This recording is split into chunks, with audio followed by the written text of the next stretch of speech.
Several Finch Elementary staff have had enough, they say, with the state's mask mandate, so they chose not to wear a mask in school yesterday. The protest got them escorted out of the school, among them the school's principal. KREM 2's Amanda Rowley shares why they did it.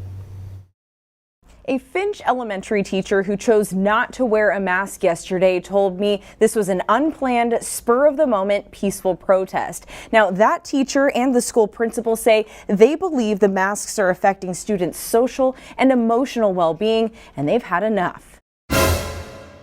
A smile can only make a difference in a child's day if they can see it. And that is what a handful of teachers and staff at Finch Elementary are fighting for. They need to be able to connect with us as teachers so that we can help them be the best that they can be. Natalie Paulson is one of the several teachers who peacefully protested against the state's mask mandate on Monday and chose not to wear a mask at school. She believes the masks are affecting students emotionally and socially. Socially, these kids are suffering in addition to where they already had some deficits.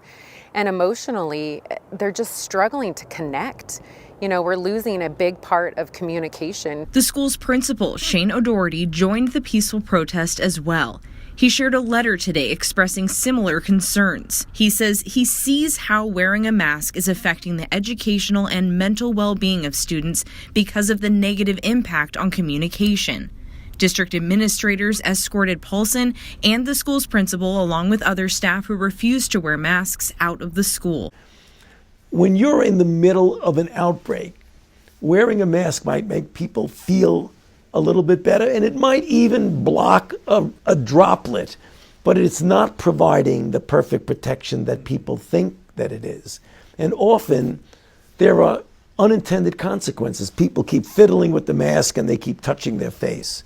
And can you get some schmutz sort of staying inside there? Of course. But when you think masks, you should think of healthcare providers needing them and people who are ill. Paulson claims they were put on paid administrative leave, but Spokane Public Schools has not confirmed this or any of our other questions. But in a letter sent to families, the district did confirm the incident happened. Is it something you're willing to lose your job over?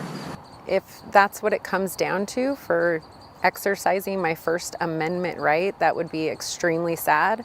I've been teaching for 18 years.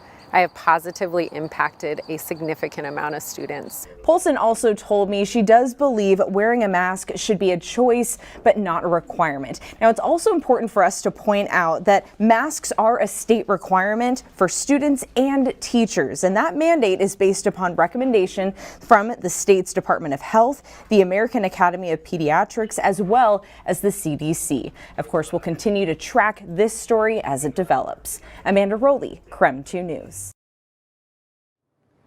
Have you noticed that as everything around you seems to decline, one thing still grows? It is the power of your rulers.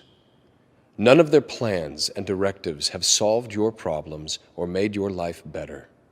The only result has been their increased control over you at the cost of your freedom. Do you know why? You gave them the power.